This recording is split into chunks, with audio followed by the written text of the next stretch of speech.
today's Rousing tutorial, I'm going to show you all how to make a hollyhock origami flower. This one's fairly simple. There are a lot of folds, but once you get them all down, it's not too difficult to make this flower. So let's get started. What you will need for today, if you're going to follow along, is one square 6" by 6" sheet of paper.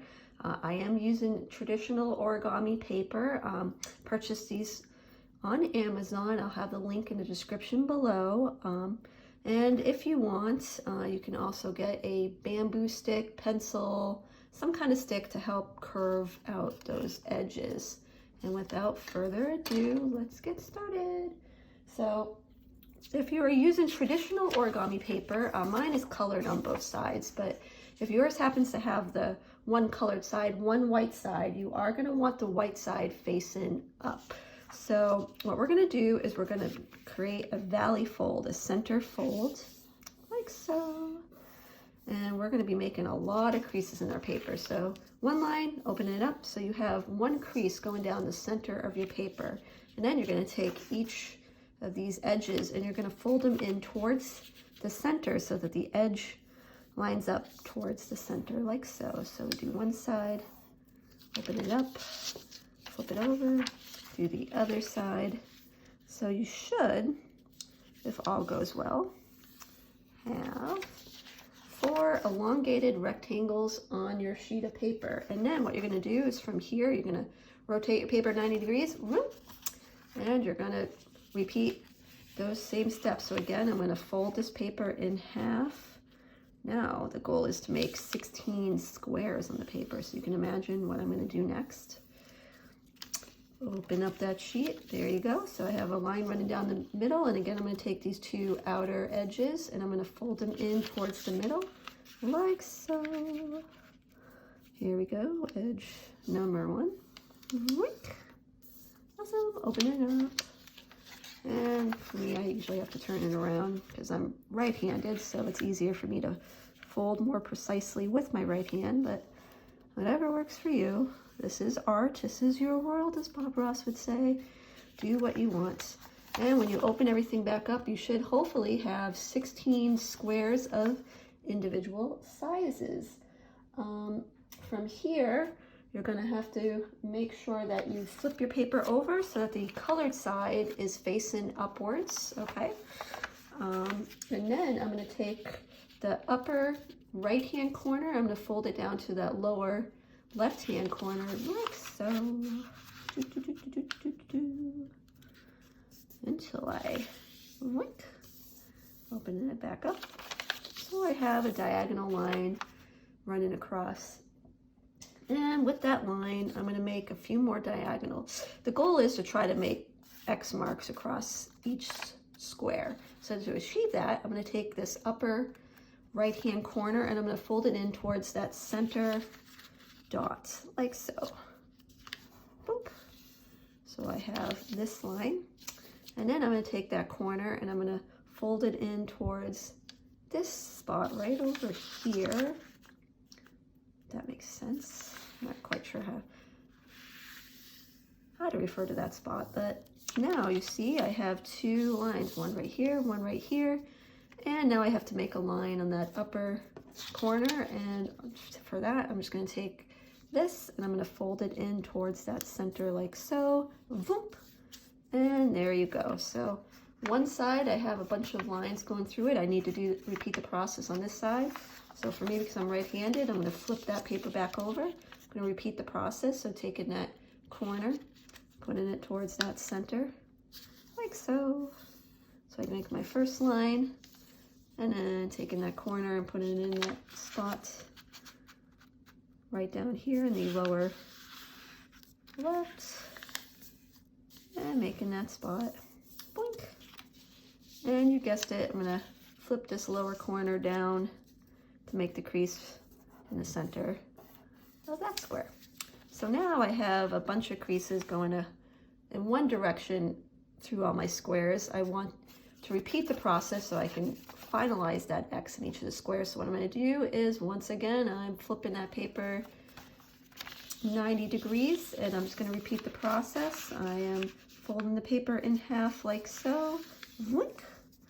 Opening up that paper, right? I am going to take this corner and I'm going to fold it into the center like so. Wink. Opening it up. Take that corner again, fold it into the top of that, the upper right-hand corner of that lower left corner square. Isn't that great instruction? I'm sure you know exactly what I mean. Anyway, open that up, and last but not least, taking this upper right-hand corner, and I'm gonna just make yet another crease. So see, now on one side of my paper, I have a bunch of little X's. I wanna repeat on that side. So again, I'm flipping the paper around because I'm right-handed. I am going to repeat all those steps again, folding it in towards that center, wink, opening it up, folding it in towards that little spot on the paper. You know that spot, right?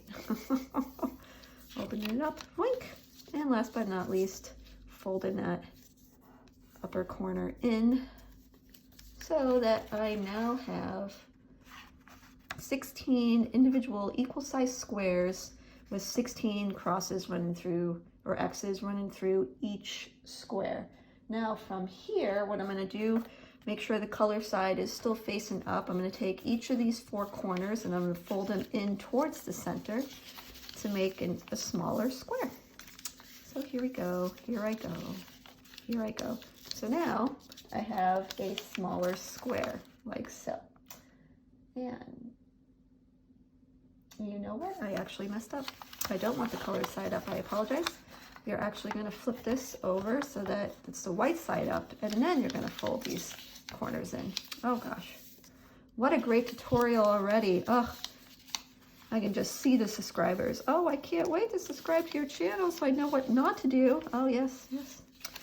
All right, so here we go. So, again, for those of you that may actually still be following, I had my paper, I turned it back over to the white side facing up, and then I closed these 4 corners. So now I see the colored side of the paper, I suppose. And just like so. So, yeah, I'm looking at my book to make sure I'm not screwing up any further. So now we're going to take this lovely little square package we've just made. I'm going to flip it back over. So now it's a nice, just flat little square. And what I'm going to do with these is I'm actually going to bend. This is where it gets a little bit cumbersome. But I'm going to take these edges. You see these edges? And I'm going to start bending them towards the center. I did the first one for you. Bending that in towards the center, second one, bending that in towards the center, and look at these lovely creases that we've made earlier. We took all that time to make all these creases because it's really going to help us in these stages. And again, so I've made, and literally I'm folding this paper in onto itself. So here I go, right, here I go, boom, so that I can, in theory, fold it down. Almost looks like little lips. Hello, welcome to my tutorial. But no, folding it down so that I get something like this. Now from this stage, I'm gonna open it up a little bit again, so you should see a little bit of a hourglass type shape. I'm gonna take these 2 edges right here. I'm gonna take my, kind of pinch them together with my thumb and my fingers, and I'm gonna squeeze them in on itself. Like squeeze them towards the middle, so I'm bending them towards the middle, right? Boom, boom, boom. And I'm going to take these 2 edges and I'm going to squash them down so that I form a little canoe shape. So what the hell did you just do? Let me show you. So from this nice flat shape, I'm going to open it up again, right? I'm going to take these little squares and I'm going to push them in towards the center. Pushing them in towards the center. At the same time, I'm going to take these 2 edges and I'm going to squash them in. So I'm pushing in and I'm squashing in order to form this nice little canoe shape, like so. So when you have this shape, now what you've got to do is, this is important, this kind of helps hold your hollyhock flower together. See how those edges are all creased down. That's what we're gonna do here. We're gonna take the edges and try not to force it down because you will rip your paper, but ever so slightly. Fold down one edge. Mine's not perfect. And if this is your first time, yours won't be either. This is my not first time, and mine are still not perfect, which shows you. But so you want to fold it down so it's similar to this. So it kind of does a slight curve down. And you can do that on all four sides. So I find it's easier to do the first two sides first, right? And then what I'm going to do is I'm going to fold these edges in on themselves, fold these edges in, and fold down these two sides like so. Like so. Easy peasy, right? Piece o' cake. All right, here we go. Look. Piece o' cake. So when we get to this stage, now you have, looks like a little canoe with like a little triangle sticking out of it. That's definitely what you want to see on this stage. And from here, what I'm going to do now, this is, we're gonna actually just start forming our petals. This flower is easy. So I'm gonna open it up. I'm taking my fingers like this, and I'm gonna hold my flower like this. I'm gonna stick in my thumb, right. And I'm gonna push this petal in towards the center and then curve it out. And if you want, you could also use your stick to help curve. You don't need to, but boom, boom, boom. Curving that out. So now I've just formed my first petal, yay! And again, I'm gonna do it with each petal. Stick my thumb in, stick that top towards, push it towards the center, and curve in order to get my pretty little hollyhock flower shape. Blink. There we go with that one. Next one. And of course your flowers look perfect and awesome and way better than my flower, right? Yes, totally. And of course I can't even get my thumb in there. There we go, yay. There we go. And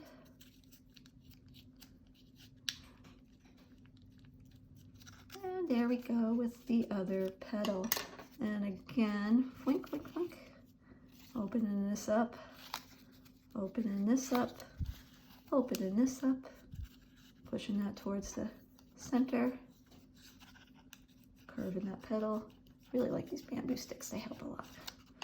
But there you go. So you should hopefully have a nice little hollyhock flower. Now you could keep it at this stage. They look great in a little bowl or something, or if you want, you can purchase, and I will have a link in the description below. This is a cloth wrapped floral wire, and I just take some tacky glue, some Aleene's tacky glue. I will glue that edge, and because this particular flower has such a nice little pocket, I would just take that glued end, I would stick it right into that pocket, hold it down, keep it glued, and as you can see, I actually have this nice little lovely jar of flowers. They stay in there pretty nicely. Boop, boop, boop.